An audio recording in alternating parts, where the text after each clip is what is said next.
when I first took office as mayor, I had a former mayor tell me, there's a difference between local politics and state and national politics. For instance, if you're serving in Washington in the representatives or the Senate, somebody gets mad what's going on in Washington, they say, I'm going to write my congressman. Or they don't like what's going on in Atlanta, they say, I'm going to call my representative and my state senator. But if they don't like something going on locally, they're going to come see you because they know where you live and know where you work. And so they're going to come see you. And that's what makes local politics a lot different than state and national politics because we're all here. Yeah. If you're in local politics, you can't run and hide in Atlanta or Washington because you're going to be right here. Yeah. And people, and that's okay. I mean, that's what I knew I was getting into. And, sometimes you can solve a person's problem, but sometimes there may be something you can't do, and hopefully you can explain why you can't do what they want you to do. But at the end of the day, you just have to, try your best to, meet their expectation and resolve their issues or problems.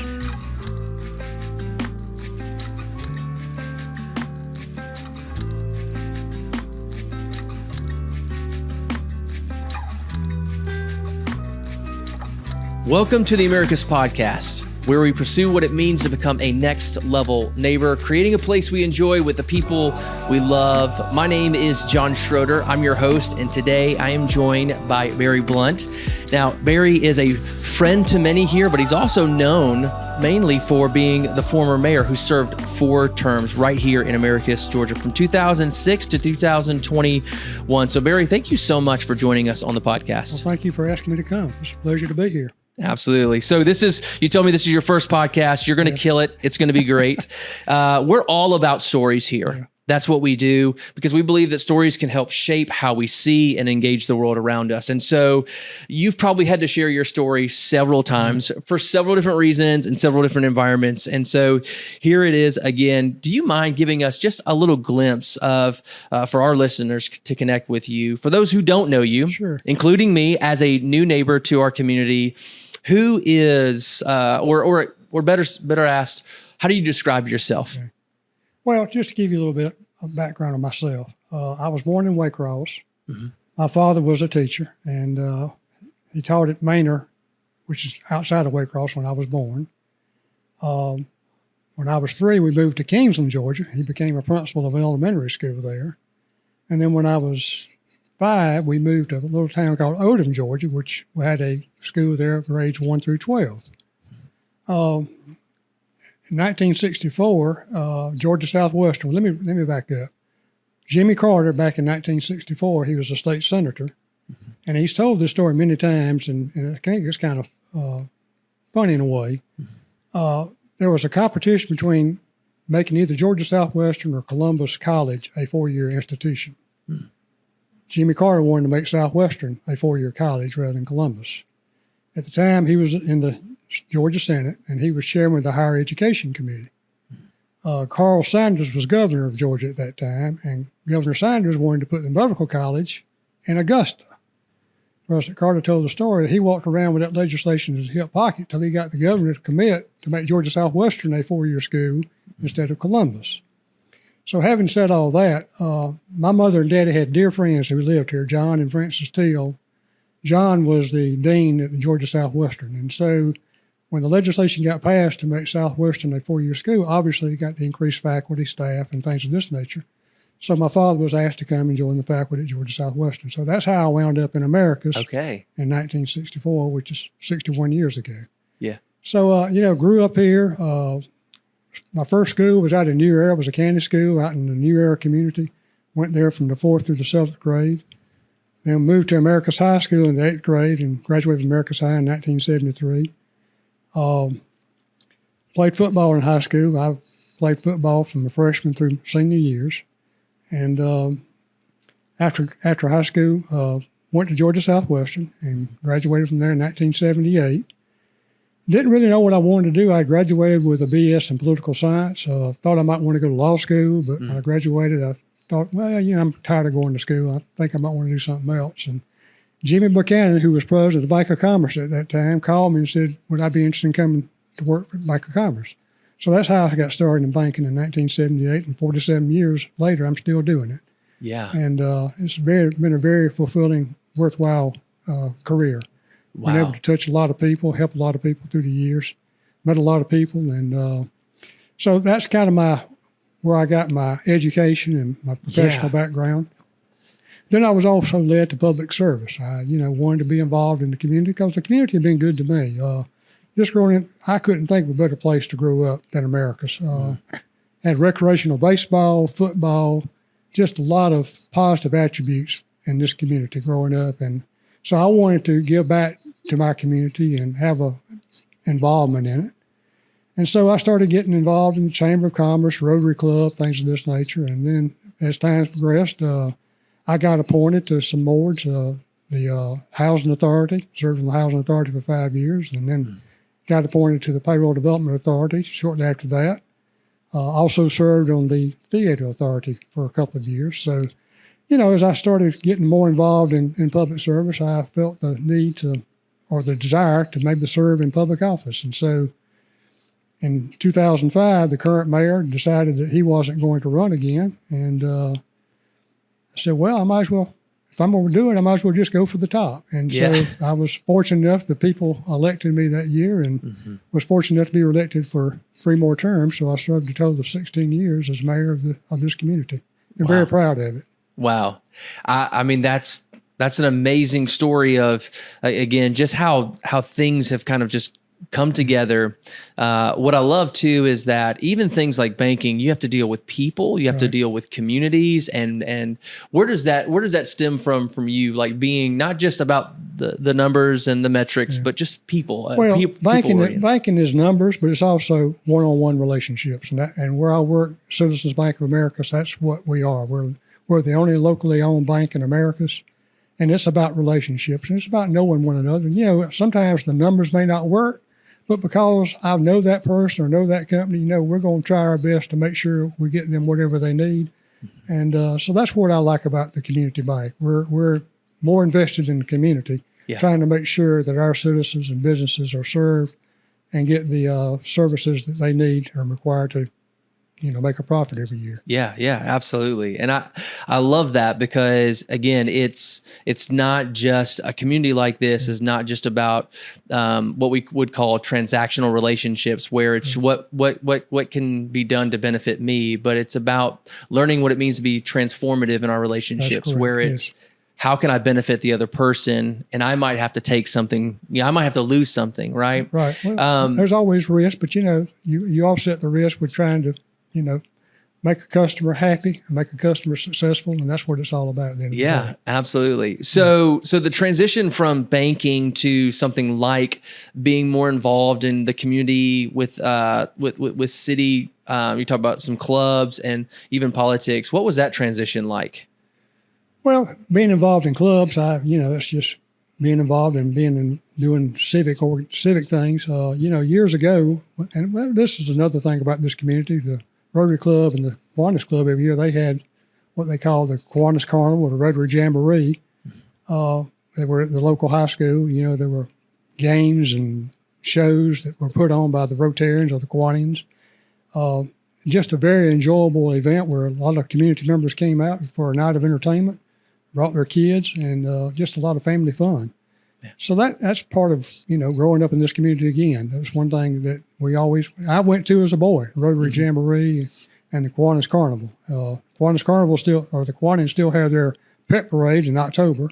They've carried on that tradition. They don't have the Kiwanis Carnival anymore, but they do have the pet parade. And, so, it was an easy transition, just moving from, civic service to political service. Yeah, absolutely. And I would assume, again, when you have something like a metric, like numbers or money, you can reconcile those things pretty quickly. The numbers are there, you just reconcile them. But when it comes to people, sometimes you have to have patience, right?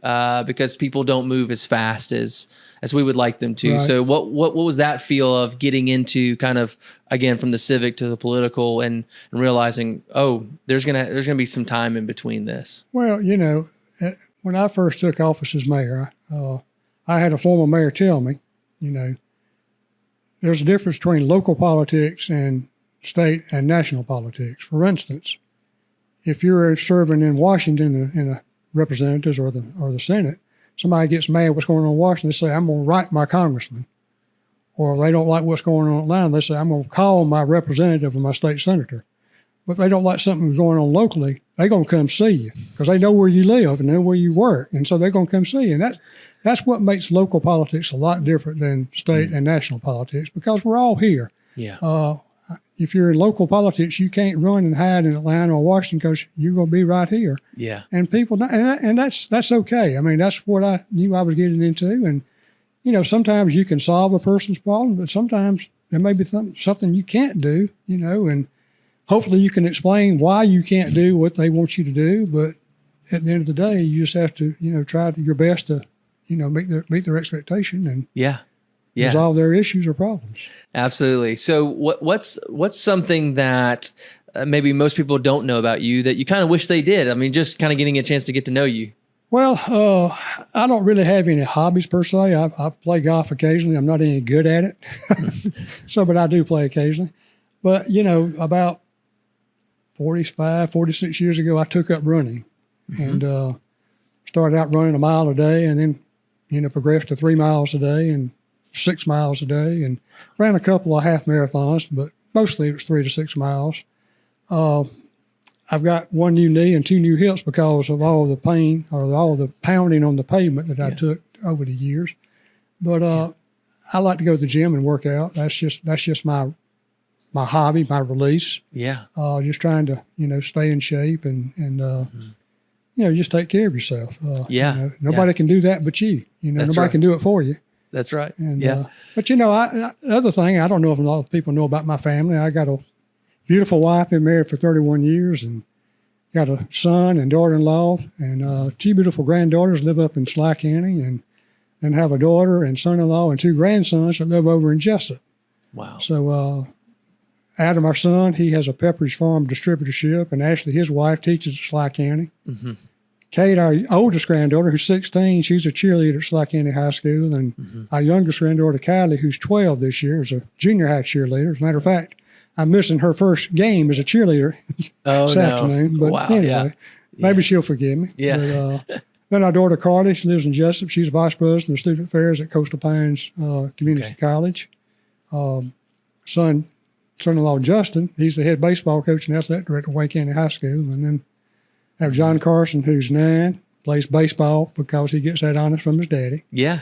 And then I have a youngest grandson, Brady, who just turned 1 last week. So wow, I'm very proud of my family. Yeah, absolutely. And all they've accomplished. That's amazing. So I'm pretty sure you've got some travel plans going and seeing everybody, and I'm pretty sure they're coming by and seeing you and things like that. Holidays are very special in our house. I love that. I love that. Well, yeah, let's talk a little bit about, I just, when we talk about things like, even pursuing becoming, the mayor, there's something that drew you to that. And I think that sometimes it's just really great to hear people's heart about certain things. So what actually drew you to politics in particular? And then, what was your heart for Americus when you started to run back in 2006? Well, initially I wasn't going to run for mayor. I was going to run for the city council seat that was in my district. Okay. But then when the mayor decided not to seek re-election, I decided to run for that office. I guess I just wanted to give back to our community, make our community better. I thought that I could, serve and improve our community. And I think in a lot of ways we did. I took office in 2006, and for the first year, it was pretty tranquil time. In January of 2007, we had our city council retreat and made plans for the upcoming year, things we wanted to accomplish, which was the 175th anniversary of the founding of Americus that year. Wow. So we were trying to make the 175th anniversary very special. And then March 1st, 2007 occurred. We had a EF3 tornado hit Americus, which devastated our community. Yeah. And that took a lot of time in rebuilding our community. So from 2007 to practically 2009, our hospital our hospital was completely destroyed in the tornado. So the new hospital wasn't completed until 2011. So there was about 4 years that we went through a transitional period with an interim hospital, and then we had a Cogent unit hospital come in, and then we built a interim hospital, and then we built the final hospital on 280. That's one thing I'm proud of too. You know, out of all the bad things that happened, the new hospital was a blessing to come out of that. I was about to say, I mean, that seems like a very difficult time to be the mayor, right? To be able to take that on, and everybody's trying to figure out, what are we doing? What are we doing? So you mentioned one or two things that you were really proud of, that you felt like at that time with what we knew. Man, I'm really glad this took place. Was there any other things that you learned? I mean, certain things that you did do that you were also proud of, or some things that you look back on and go? Well, nothing I can really take credit for in the sense that, you know, when the tornado hit, that was a Thursday night. Friday, you had people rolling up their sleeves and going to work, cleaning up the debris. And I mean, it was just a blessing to see how this community came together. I mean, you know, people were just working side by side, neighbors working, you know, helping neighbors. People coming in from out of town to help us. I mean, because there was a lot of destruction and devastation at that time. And it took, you know, at least a year to get most of the debris and all cleaned up. So, you know, that was just very heartening to me to see how our community gelled together and worked together to make our community, rebuild our community. Yeah, absolutely. I was just thinking, the only thing that I remember, so I was living in Albany, there was some strong winds, but even things like COVID, like where people were just trying to come together as much as possible, trying to be neighbors, trying to work together. I'm trying to figure out how to say this. It's good to see, but it's also kind of sad to see that it takes crisis for us to come together in a sense. Yeah. But yeah, so you made it through that particular term, and then you decided to run again. So yeah, well, we made it through that one, and then in 2008 we had the Great Recession, if you recall, you know, and that devastated our community again, as well as the whole country. You know, businesses were, you know, really hurt, and you know, people were hurting. So you know, but we made it through that, and I ran again in 2009, was reelected. Ran again in 2013, was reelected. Ran again in 2017, was reelected. So, you know, and in each term, you know, we continued to build on the progress from the previous, you know, years. Yeah. You know, some of the things that happened in the final year of the final years, we were able to reduce the traffic on Lamar Street, 3 lanes to 2 lanes coming through downtown. Hopefully that will reduce some of the truck traffic that's coming through. You know, the Allison building, that happened. It hasn't opened yet. I'm told they're going to have a ribbon cutting on September the 21st in the next few weeks. But that is a reclamation of an old building in downtown Americus that was just vacant, pretty much, and has been really updated with apartments on the 2nd and 3rd floor and retail space on the 1st floor. That is a shining gem in our community. Yeah. One thing I've always was told years ago: private investment will follow public investment. So the Allison building is a public investment. Housing Authority has provided the funding for that, and I've noticed now other building owners in downtown Americus are trying to spruce up their buildings because of what's going on at the Allison. Yeah. So, you know, it's kind of like you see your neighbor paint their house and you say, well, you know, my house probably needs painting too. So you paint your house too. Yeah. That kind of thing. And so I think you're going to see a lot of improvements, continued improvements in downtown Americus over the coming months and years. Yeah, absolutely. Well, you must have a heart of gratitude knowing that for 4 times this city has said, we want you to stand in the gap. We want you to help. We want you to be there. We want you to represent us. I mean, every term where you just blown away by like, all right, let's do it again. It is very humbling. I mean, it is very humbling, particularly in this day and time, to be reelected for 4 consecutive terms. It was very humbling to. Yeah, that's amazing. That's amazing. So yeah, like you said, you've already talked about some of the projects that you were a part of and you helped champion, whether it was on Lamar Street and things like that. Well, the other thing that happened back in 2018, our fire department, ISO ratings. I don't know if you're familiar with ISO ratings, but those are where insurance companies rate your fire protection in your community. The lower the rating, and I think the ratings go from 1 to 8, I believe, the lower the rating, the better your insurance premiums are for your citizens and businesses in town. In 2018, we became an ISO rated 1 community, which is the best you can have. Wow. I was very proud of that. And we're still continuing to be an ISO rated community. That's today. amazing.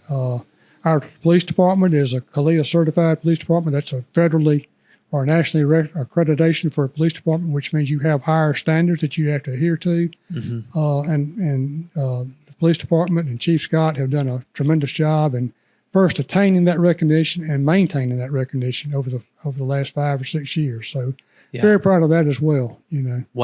Wow. And I know you mentioned, because we asked everybody to kind of fill out some forms, beforehand, just kind of getting a chance. And you mentioned there's just some really special things about Americus, some assets that are just like, it's just really great to have here in Americus. Are those some of the ones that you're describing? Well, or what's some other when things? I think about those, I think about Georgia Southwestern, South Georgia Tech. I mean, think about a community that has a 4-year senior unit university and a 2-year technical college. I mean, most communities our size don't have either one. Or if they do, they may have one or the other. But for us to have both those assets here in our community is just, phenomenal. And, Southwestern in particular has continued to grow over the last 5, 6, 7 years. I mean, I think they're knocking on 4,000 students this semester. Absolutely. So, and it just astounds me the number of students that continue to come to Southwestern. South Georgia Tech, they have 2,000 to 3,000 students. Now, they're not all dorm students. They have some dormitory students. Most of those students come in during the day and go back home to other communities in this area at night. Yeah. But they're still coming to our community. That's right. And they're getting a higher education. And, and when I went to Southwestern, one of the things that I had a lot of friends, fraternity brothers, that when they graduated, they didn't want to leave Americus. They loved being here. Yeah. They didn't want to go back to home where they came from. They wanted to stay in Americus. And some of them did. Some of them went back. But also I have found out as they get into their retirement years, they're wanting to come back to Americus. They're wanting to move their wife or husband back to Americus. Yeah. And enjoy their, retiring here because they just loved Americus. And that's a testament to what Americus means to a lot of different people. Yeah. I know that the slogan is a shining city on a hill. What does that mean to you when you hear that phrase? Well, that was a phrase that we came up with my first year as mayor. Okay. So what do you remember what it was beforehand? Touch the heart of America. Okay. Yeah. Okay. But we went on a retreat, city council retreat, and over to Dublin, and that was one of the things we wanted to change our slogan. Okay. And I don't know, we started, it was almost sounded biblical, shining, it was on a hill, and shining city on a hill. And so that's what we adopted. And it's been our slogan since 2006.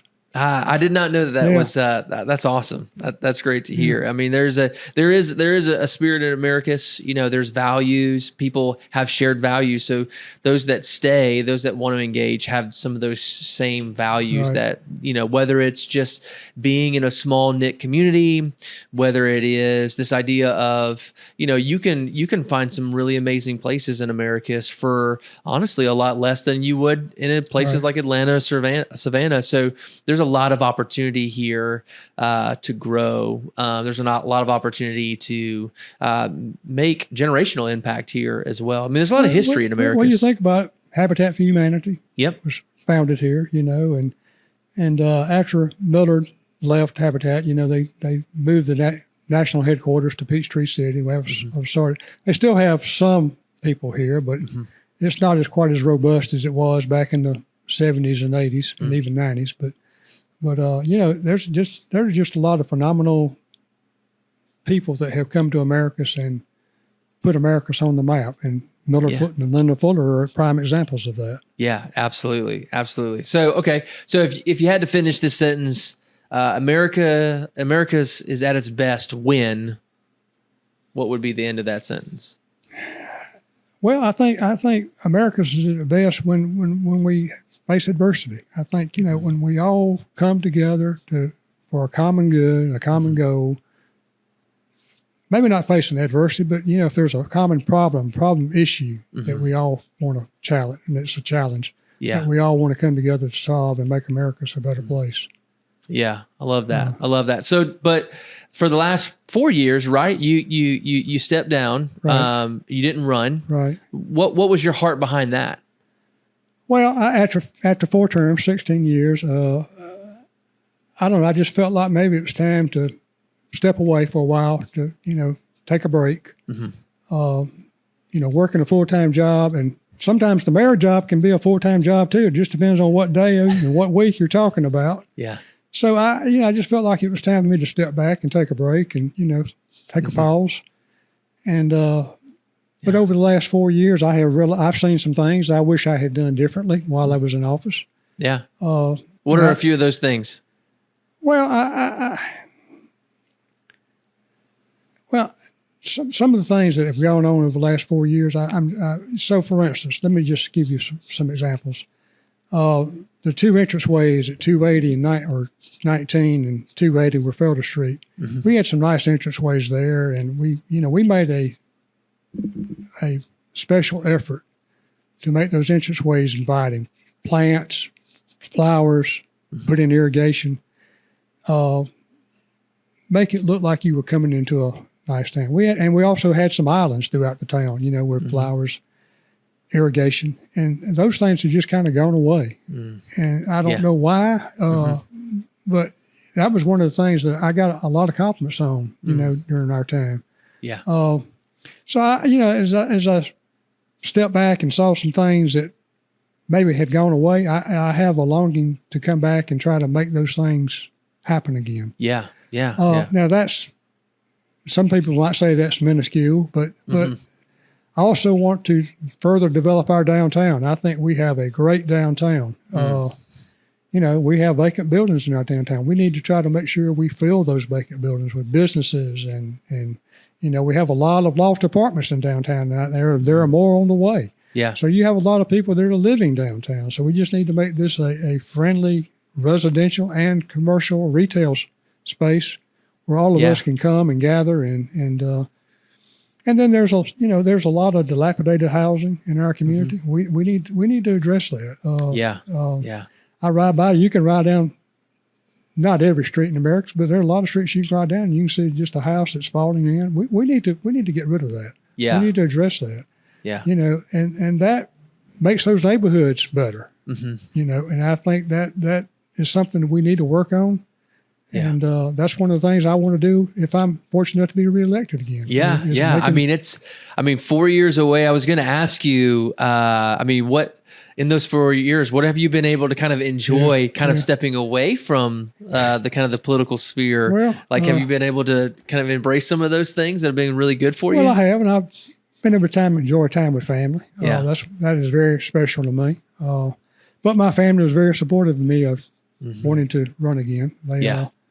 They were very supportive of that, which I appreciate. I wouldn't be able to do it if they weren't supportive. That's right. Yeah. But just the time away, not having to go to meetings and things of this nature. There's when I first ran for office, the former mayor told me, he said, "Well, it's not a thing. It's just 3 meetings a month." Well, he didn't really tell the full truth about that. That's right. But he didn't know a tornado was coming either. Yeah. But it's enjoyable. I mean, you meet a lot of great people, in that capacity. Yeah. And so it's rewarding and it's challenging. Absolutely. It's challenging as well. Yeah. I would assume, again, being in banking for 47 years, being the mayor, there's got to be so much that you're aware of already that if you were to start on day one, you would be able to say, oh, I know where the red tape is. I know where the networks are. I know where the people are. Yeah. I know what the incentives are to get businesses to come here. Is that how you feel? Well, the other part of it, I left this out, is infrastructure. We have a lot of potholes. We have a lot of orange cones on streets. Yeah. And some of those cones have been there for quite a while. Yeah. If you ride around, you can get a sense that, I think I saw that cone 6 months ago there. So my philosophy is, businesses come to a community because they come here to make money. They come here because they think there's a workforce here, but they come here also for a quality of life. And businesses don't want to come to a town, in my view, that has a lot of potholes, has a lot of cones covering holes and things of this nature, a lot of roads that need to be resurfacing. So that's a major priority as well, trying to address those issues. What's causing those issues, and what are we going to do to address those issues? That's the main thing. Yeah. And if you just put a cone over it and let it sit there, well, that's not addressing the issue in my mind. You got to find out what's causing it and fix it and get it fixed and move on to something else. That's right. In your time of being mayor, did you ever? I mean, some of those obstacles. I mean, are there legitimate obstacles, financial obstacles, or is it some of it's just management? Just taking initiative, like what would that look like? Well, I don't know all the ins and outs. Obviously, I've been out of it for 4 years, so I'm not privy to all the finances and things of this nature. But if it's a financial issue, then let's try to find the financing to fix these things. Yeah. If it's a labor issue, let's try to find the labor to to fix it. If it's a management issue, let's get the management to get in there and address the issues and get them fixed. I mean, have some of these infrastructure issues have they been kind of? I'm thinking about your time as mayor. Were they this prevalent? Were it less? Was it more? Was it kind of the same? How did you deal with some of this infrastructure? Well, you always you go through a tornado. First of all, you're always going to have issues. I get that. I mean, they're always going. We're a 193-year-old city. Yeah. So you're going to have some problems. And so you've got to address those problems. I mean, sometimes you can be proactive. There's going to be a problem, so you try to be proactive and go ahead and address it before it becomes a real problem. But then there's sometimes things just show up, overnight, essentially, and then you've just got to figure out, what's causing the problem. Do we have the money to pay for the problem? If we don't have the money to pay for the problem, can we get the money to pay for the problem and then get the problem fixed? Yeah. And I think it's one of those things, too, where, again, this is such a great season too. I think even in the political kind of world, because from what I understand, Americus, there's going to be a new mayor, but there's also going to be some new council members potentially. So it seems like there's an opportunity for a shift either way, wherever the kind of the future of the next 4 years is going to go can make impact here. Sure. And so I'm always just kind of interested in what people think about the next 4 to 6 years of Americus. What does that look like? So let me go back to my first year in office. I came in, new mayor. I had a new city council member, Lou Chase, had a new city council member, Steve Jones, new city council member, Lorenzo Johnson. So we had a new mayor and 3 new council members. Yeah. And had 4 council members, Walton Grant, Edward Walker, and Eloise Pascal. The new ones came on. We just thought we had all the answers to solve all the problems. This we can do this. So we're going to do this. We're going to do that. Just we had all the answers. We're going to do it. But the 3 veteran council members said, "Well, you can't do that, and here's why you can't do that." So there are limitations to government. I mean, some people don't believe that, but there are limitations to what government can do.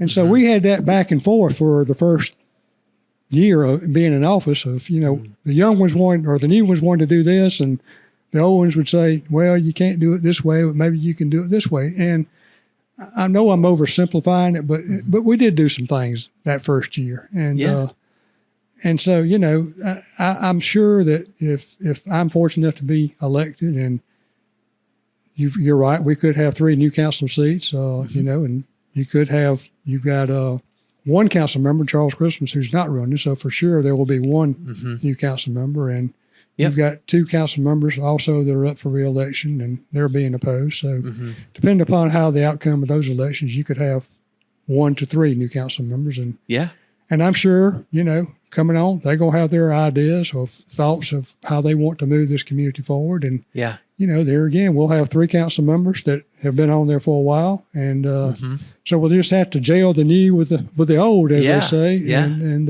come up with a blend and learn, work together and to come up with the best way forward for moving Americus and this community forward. Yeah, absolutely. I mean, that's it's kind of an exciting thing because if that does happen and you do become the mayor again, it's you have an opportunity for some new things, but you know what those old things are, so that's so what is it about maybe even America's politics that people may not know? that you do know. Well, the mayor can't do anything on his own. I do know that. Yeah. You've got to build a coalition with council. You've got to, if I as a mayor have an idea, I've got to sell it to the council, because if they don't buy into it, I could have the best idea in the world, but it's not going to happen without their approval. So that's one thing, that I learned that, I can't move Americus or do things I want to do on my own. I just don't have that authority or that ability. So you have to build coalitions. You have to build, sometimes it may be 3 council members agree with you on this issue and 3 agree with you on, or disagree with you on that issue. But the next time it may be the 3 that disagreed with you the time before that agree with you this time, or, some combination like that. So, you just have to build a relationship with each council member and the council as a whole, and try to, work, on issues that are beneficial to not only their ideas, but the ideas that I may have. Yeah. Yeah, absolutely. Well, and I think too, watching again, I'm coming in, I'm learning so much, and I have been so grateful for just the favor in this community, just to be a part of this community, get a chance to talk to so many different people from so many different backgrounds, different perspectives, and they all have one of the things that's common about my guests is that they are hopeful for Americus. They're grateful for the history of Americus, but they want to continue to see Americus grow and thrive. Now we all have a different vision of what growing means or thriving means, but there's a positive outlook, and many of them have heard the word no more times than they would like, but they're still pushing forward, and they haven't let that no turn to, sarcasm or skepticism, right? So that's important. And so kind of going into that, I mean, are there some things that as you see us moving forward that you would like to either, again, I kind of ask it this way: what do we need to start doing? What do we need to stop doing? And what's one thing that Americus can never stop doing in order to be Americus? So 3 questions. What do we need to start doing? What do we need to stop doing? As I told the council, my last council meeting, I'm dating myself here, okay? Okay. There was a song back in the 1970s, Fleetwood Mac, Don't Stop Thinking About Tomorrow. Okay. So that's one thing you've always got to think on. There, you may be going through some difficult times today, but you also got to remember tomorrow's coming. And you got to plan for and prepare for tomorrow, because it's coming whether you want it to or not. Yeah. So that's one thing I think we have to do as a community, as a council. We have to prepare for tomorrow. Where do we want this community to go over the next 5, 10, 15 years? A lot of people have different ideas. We want to become a college town. We want to become a retirement town. One of the things that's neat about Americus, we're located kind of in the center between Columbus, Macon, and Albany.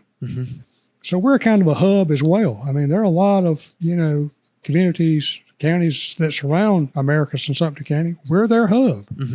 Now, that doesn't mean they don't go to Macon, Columbus, or Albany, but a lot of those communities come here for their shopping, for their entertainment, for their going out to eat.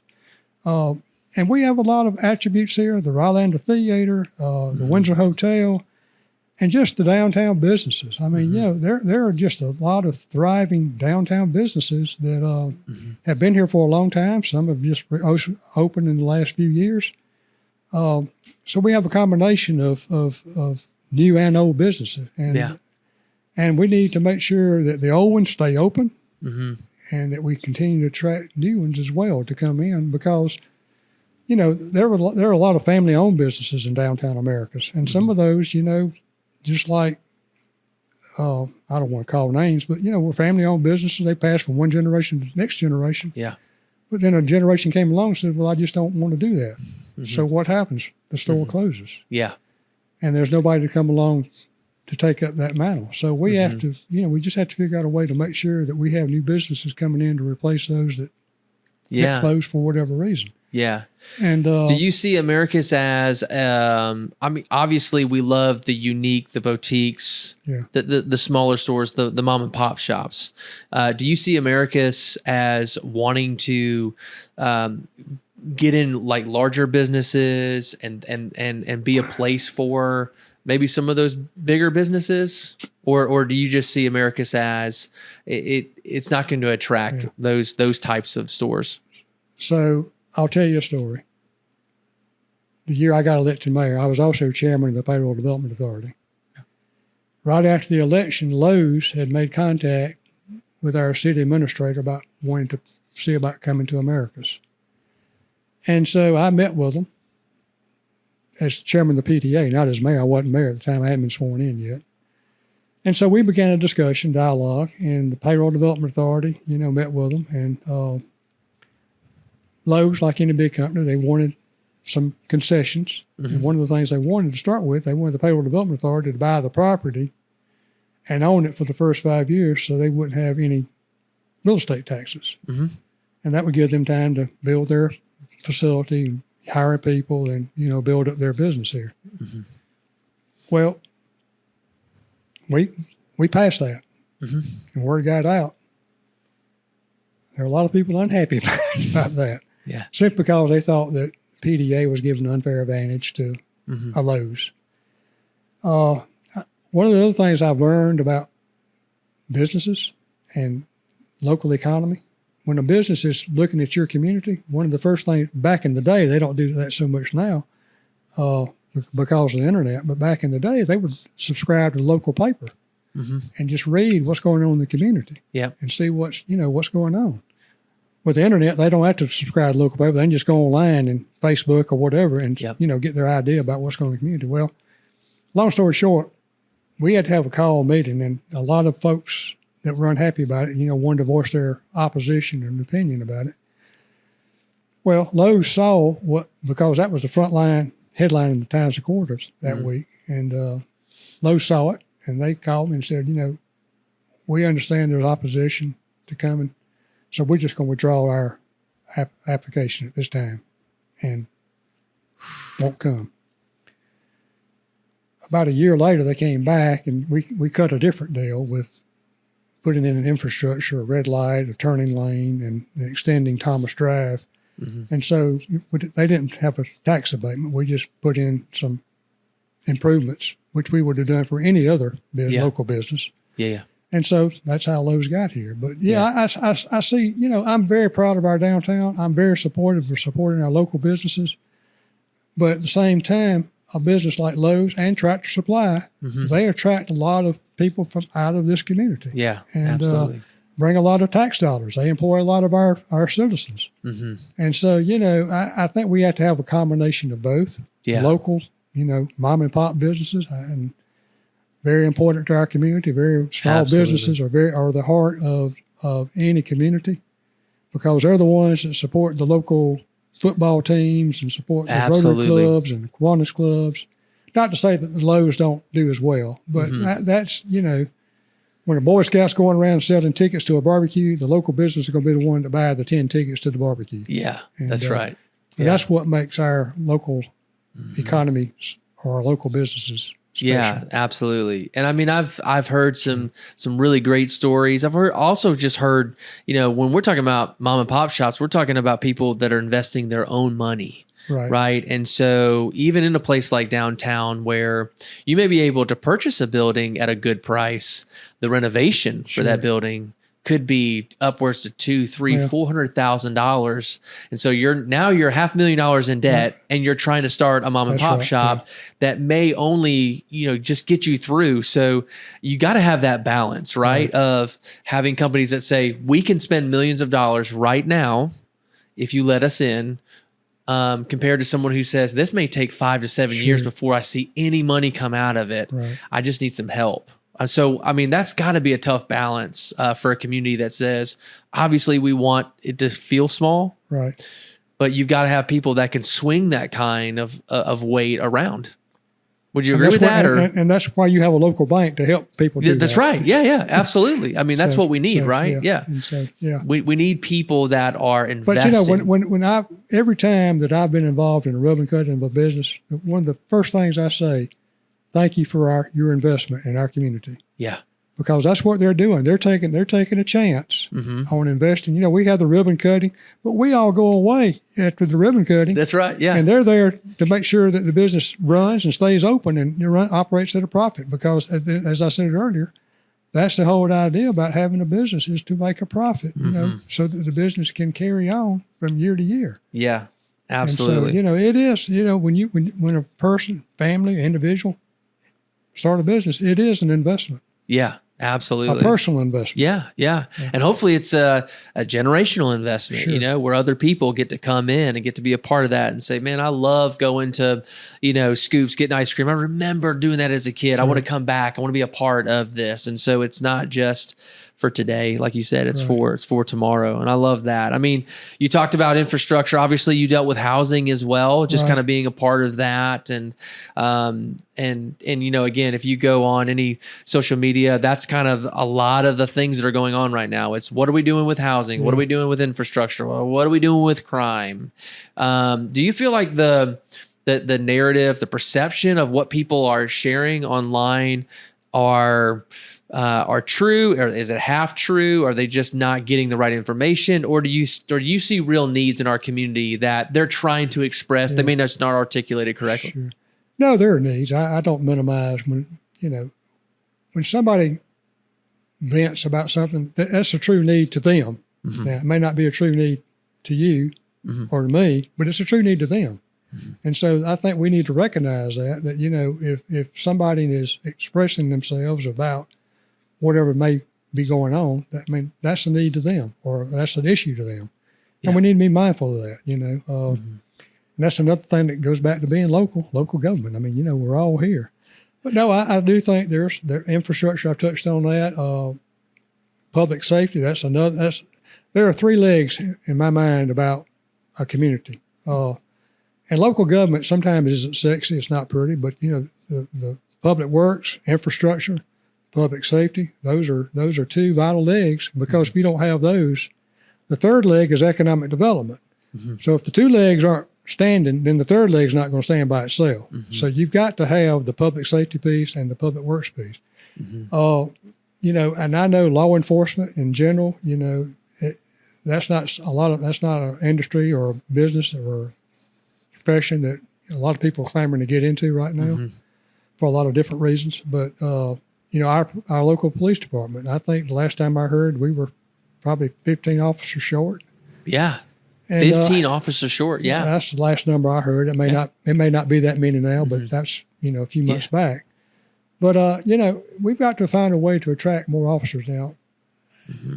And what I keep hearing is salary. You know, we don't pay enough. And, you know, and granted, I mean, you know, there are other municipalities and counties around us that pay more. And so we are going to have to come up with a plan to address that. I mean, public safety is one of those, people look at that when they're looking at a community. They want to know what your crime stats are, you know. And although our crime stats, if you go in the Americus Police Department, the crime stats, the Part 1 crimes, which are the major crimes, have come down over the last 5 or 6 years. But, you know, I think if we do a combination of trying to raise salaries for police officers and also maybe installing cameras, that's another deterrent. You may not have be able to put an officer in every corner or in every neighborhood, but if you put up cameras, that's another deterrent that, you know, that police department can look at a camera and see what's going on. And, you know, if somebody that's not wanting to do what's right sees the camera there, they may not do what they were planning on doing. Yeah. And so that may be a deterrent as well. So I think there's a lot of combination of things that we need to do, but in the area of public safety, as I said earlier, our fire department, we have an ISO rated 1 community. We need to make sure our fire department is kept up, staffed as well as equipment to maintain that ISO rating of 1. I think that's very important as well. Now, I mean, it's one of those things too, where you can have departments, you can have the right codes, the right structure. How important is accountability in any organization? It's first and foremost. I mean, there's got to be, somebody's got to be accountable. You know, when I was playing high school, I had the good fortune of playing for 2 good football coaches, Jimmy Hightower and Alton Shell. And I remember Coach Hightower, we used to gather on Sunday afternoons after the Friday night football game and watch the football film from the previous Friday night. You saw some good things, you saw some bad things, you know. And he had that button where he could click back and make it go in reverse, you know, and sometimes if somebody did something dumb, missed a tackle or missed a block, he'd run that thing back and, you know, and one thing that always stuck in my mind, one thing I always remember, he said, every offensive play that I've designed, it's designed to score a touchdown. And if it doesn't score a touchdown, it's because somebody failed to do their assignment. And so there's got to be some accountability of, you know, did you carry out your assignment? Otherwise, if you didn't carry out your assignment, then, you know, it failed. Yeah. So, there's got to be accountability. I mean, you know, if I'm mayor, I'm accountable to the citizens of Americus. And if you're on city staff, you're accountable to the mayor and council. And so, there's accountability in all areas. In any business, you're accountable. I mean, you know, so there's did you, during your time, I mean, I didn't get it, and I don't feel like I got enough research from you, so I apologize for that on my end. But during your time as mayor, did you have to see some of that stuff? Did you have to hold certain people accountable, and how did that process work out? We did, and it's not a very pleasant process. You know, during the course of 16 years, we had to terminate some people simply because they didn't do the job or for other reasons, and that's probably one of the hardest things to do. Is to terminate people from their jobs, because if you terminate them from their job, you're terminating them from livelihood. And so, you know, that's a very difficult situation. And it would be in any business or any other line of work. It's not just city government, but but yes, that is a part of being in charge, as they say. Do you feel like the reason that those things took place is because you were trying to listen to people, you were trying to be a mayor and say, okay, this is hard, but this is what the city needs compared to maybe this is what I think, or, you know, I mean, that decision must be really hard. So where's that come from? Here again, I couldn't terminate anything by myself. It was a council decision. So, you know, it was a council decision when you make those determinations. And so I don't think a lot of it was, of course, you know, in a small town, everybody knows what's going on and everybody has an opinion about this person should go or this person should stay. You know, and you know, a lot of times they're based on those judgments on rumors and innuendos and things of this nature. You know, people have their opinion. You know, you got your opinion, I got my opinion, and then there's the truth. You know, and that's what you have to base everything off of. What do you think is the truth? And I don't think any termination was done because of any public outcry but I think it was just because of failure to, you know, adhere to the rules or not doing your job, things of that nature that caused us to come to those judgments. No, I think that's good. I think about your illustration, and, you know, I mean, it really did happen, but just kind of going back and hitting the rewind, everybody had a place, everybody had a particular, you know, formation they were supposed to be in and how they were supposed to play that out.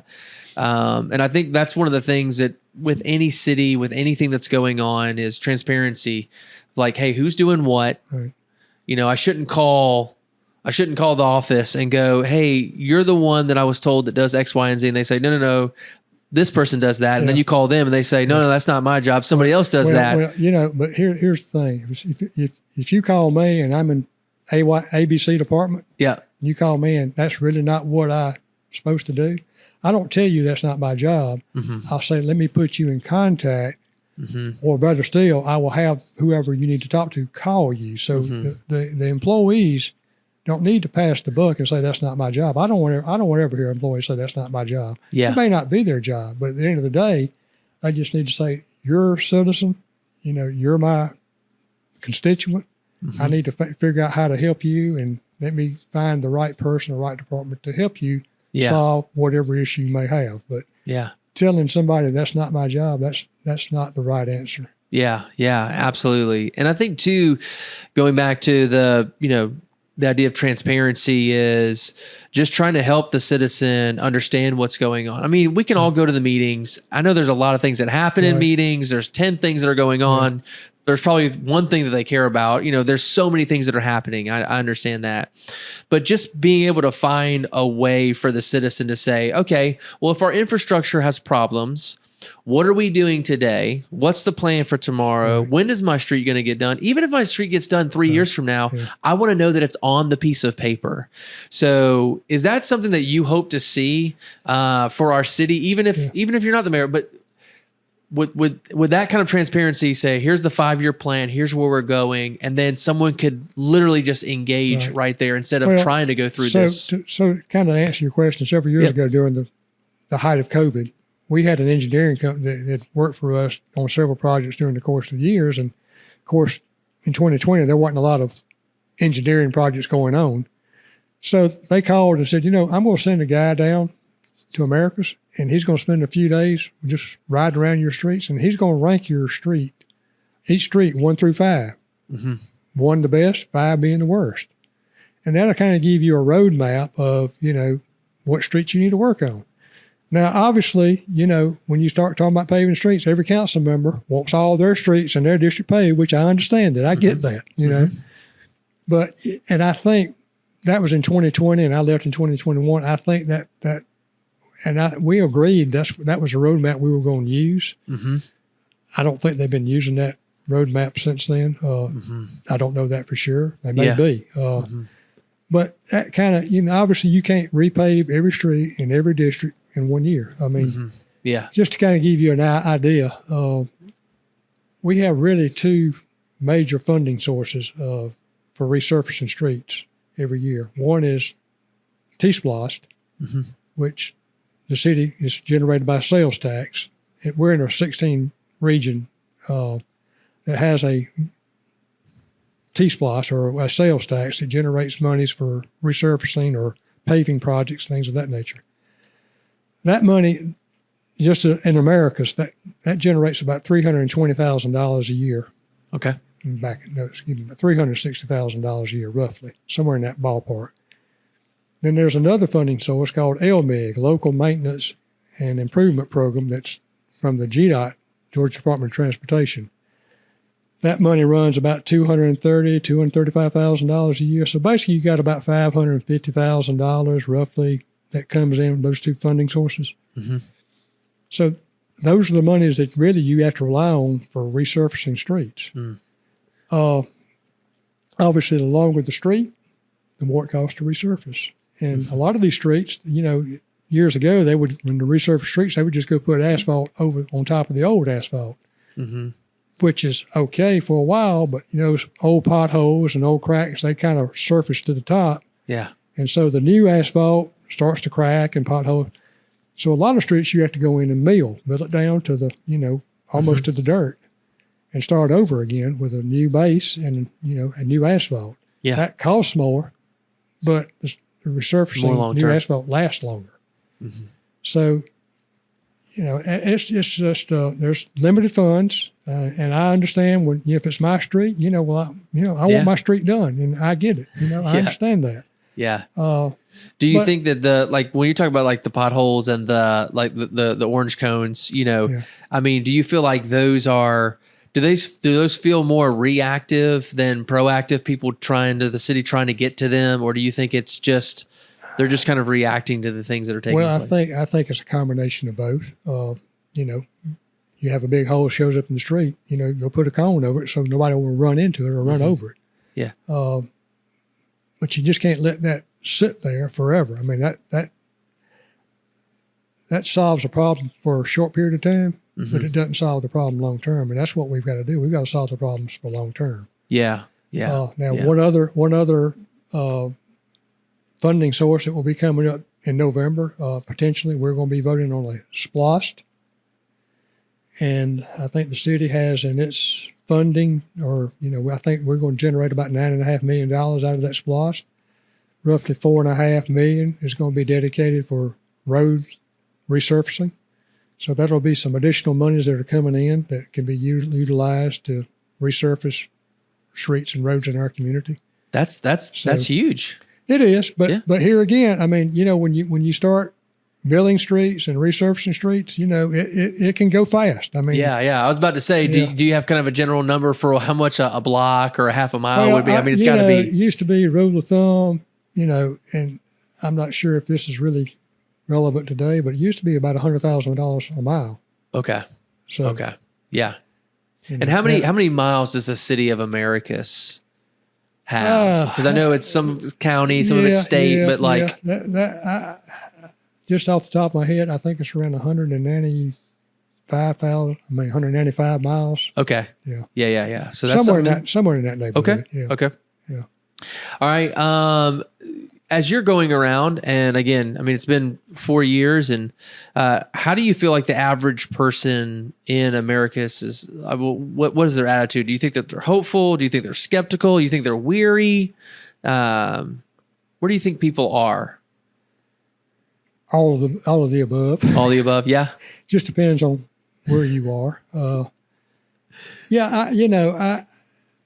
tend to look at the glass half full. Mm-hmm. I mean, obviously there are always things we need to improve on, work on, and that's always going to be the case. I mean, you're never going to get to perfection. That doesn't mean you don't try to achieve perfection, but you're never going to get there. Yeah. But I, as I said earlier, I think it depends on what your issue is. I mean, some folks are just, President, let me go back and tell you a little funny story. So when we had the tornado in 2007, okay, got a call. I'd been up a lot of hours. Got a call at Public Safety Building that the White House was calling. Well, I thought it was a prank. Yeah. Somebody from the White House calling me.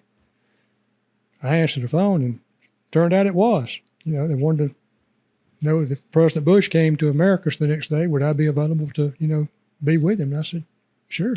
Mm-hmm. So went out to the airport. He flew in, and it was Johnny Isakson and Saxby Chambliss, U.S. senators, Sanford Bishop, U.S. representative for this area. Had Governor Perdue at the time. He came. So we had all the big shots in town. So, but it was Sheriff Pete Smith. He was the emergency management director at the time, and myself, and we were riding with President Bush and Governor Perdue from the airport into Americus. And so we were riding along, and Sheriff Smith and I had our backs to the front facing the president and governor, and President Bush was just, making small talk, and he looked at both of us and said, y'all look like you were pretty tired. Yeah, we've been up, pretty number of hours, And President Bush said, well, let me tell you, I've been through this as governor, president, and there are 3 stages people are going to get into. First is they're going to be shocked, and that's the stage they're in right now. They just can't believe this has happened. They're shocked, Then they're going to get in that second stage. They're going to be depressed. They're just going to think nothing's ever going to get better. It's just not going to ever get any better. It's not going to change. And he said, then they're going to get to that third stage. And that's when you really got to be on your P's and Q's. And that third stage is they're going to get mad. He said something else, but he said they're going to get mad, and that's when they're coming to see you, and that's when you're going to have to be prepared. And so, I think there are 3 stages. Hopefully people aren't to that stage of being mad, but they're, some are depressed, some are shocked, or, whatever. But I think at the end of the day, as I said earlier, you've got to think about tomorrow. What are you going to do tomorrow? Not necessarily what are your circumstances or what's your situation today, although you need to deal with that. But what are you going to do tomorrow and the day after that, the week after that, month after that, and the year after that to make our community grow and thrive and become the community that we all want it to? And it's got to be about the entire community. It just can't be, one part of the community. It's got to be downtown. It's got to be in the outer skirts. It's got to be in the whole community growing and thriving together as one. I love that. All right. Well, what's one thing that you feel like that if you were elected that you would like to finish or complete or start? Is there anything in particular that's just kind of on your heart? Well, I think first and foremost, you got to roll up your sleeves. We got to deal with these infrastructure problems first and foremost. We got to get in there and figure out what's causing them. If it's money, where we're going to get the money from, we got to figure that out. I mean, they're just. I know a good banker. Yeah. But there are just in my mind there are just too many problems, and we've got to address those problems because they're not going away. Mm-hmm. And if you don't address them, they're just going to continue to get worse. Yeah. And so that's first and foremost. Mm-hmm. As I said earlier, a lot of times city or local government's not sexy. It's just dealing with the nuts and bolts, the blocking and the tackling of what's in our community. We've got to deal with the officer shortage in the police department. Mm-hmm. We've got to maintain public safety. You've got to do a combination of those things. And then I think if you do that, then I think a lot of things, a lot of businesses, people that are looking at our community are going to take another look and say, hey, they've got some great things going on there. We need to take another look. We need to invest in that community. And so if they invest in this community, and we've got a lot of local businesses that will grow as we carry on those. Yeah, absolutely. Absolutely. All right. Well, let me go ahead and shift a little bit to what we call like our rapid fire questions. These are just kind of the questions that we do kind of at the very end as we kind of slow down and land the plane for our time together. What's the first job you ever had? Let's see. I guess when I was 13, I worked for the rec department. Coach Finkley hired me as a 13-year-old to cut grass and line off fields. So I did that for, I guess from the time I was 13 to 16 every summer. Okay. Awesome. Yeah. Do you have a favorite meal that you like to eat here in Americus? Well, I like to go to all the different restaurants in town. I guess probably the Windsor hamburger or the station ribeye. Yeah, my two favorites. Absolutely. Okay. Are you a coffee or a tea person? Coffee. All right. And we drink cafe cappuccino. Nice. Coffee, yes. Okay. Do you put anything in your coffee? Black. All right. I love it. I love their bottomless coffee. That you can go in there and you can get a cup of coffee and then you can just keep refilling it, all day. It's pretty cool. Well, I haven't tried their bottomless coffee, but I will. Yeah. It's just kind of the coffee of the day, whatever that is. You can go in there and get a couple cups. So I really like it. All right. Is there a particular book or show that you would recommend, especially in regards to the leadership or community that you've read that you're just like, man, that was just really good? Anything come to mind? None recently. I can't think of any particular book on leadership. And I'm really not a movie watcher. I like watching the Braves and football. And this is my favorite time of year, college football season. Absolutely. We're here. We're finally here. Yeah, we're finally here. Go Dogs. So, I've been waiting on it so much. I've been counting down the days. Me and my son are so excited about Saturday. I wish it was a bigger game. Well, I'm not an Auburn fan, but Friday night Auburn plays Baylor, so you got college football Friday night. I'll watch that. Just to get me fired up for Saturday. Yeah, absolutely. So you mentioned you're a family man. What is there a particular tradition that you and your family value the most? Well, one of the things that we do every year, we have a family Thanksgiving, and that's not just our immediate family; it's all of our family. My wife's father and his significant other, her brother, sister, their families, my brother, his family. We have some family friends that come, but we have probably about 30 people at our house for Thanksgiving dinner. That's awesome. We've been doing that for, I guess this year will be our 32nd year of doing that. And so that's awesome. That's just a tradition that we've carried on. And I probably will continue to do that until we're unable to do that, but that's a very special time for us. Yeah. All right. Last one. If you could have Cafe Campesino coffee with anyone from Americus, whether past or present, who would that be? Who do you love to sit down and have coffee with right now? Well, there are a variety of folks I'd like to say that aren't here with us anymore. Judge Griffin Bell, President Carter, Millard Fuller. I mean, that was another thing. Is my time as mayor, I was fortunate to be able to interact with those individuals on a variety of different times. And, that's another thing about being from Americus, that, we have a rich history of, people that have done some tremendous things, not only through this community, but the state and the nation. I grew up here when I was a boy. Dan Reeves was my football idol. I had the fortune of playing with Chan Gailey for 1 year. He was a senior when I was a freshman. Yeah. And, that was my one claim to fame at the time. I was in the same high school football photo with Chan Gailey. And, but Chan went on to become head coach at, Dallas Cowboys and Georgia Tech. And everybody knows Dan's story. So, there's just a lot of people that grew up in this community that, aren't with us anymore. Chan's still with us. He lives up in North Georgia, but I'd love to sit down and talk to Chan, just to catch up with him. I grew up in First Baptist Church with Chan, and so, that was just a special time to grow up in this community at that time. Yeah, I love it. I love it.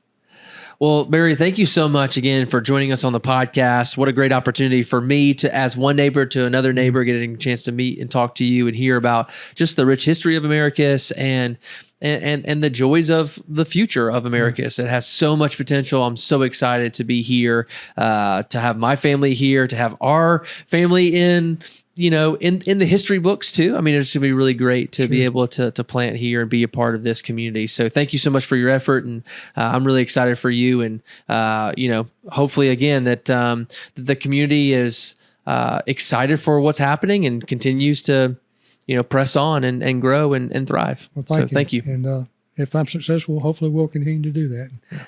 Having you in our community is making our community even a better place, and appreciate you being here. Yeah. Thank you, Barry. Yes. Thank you.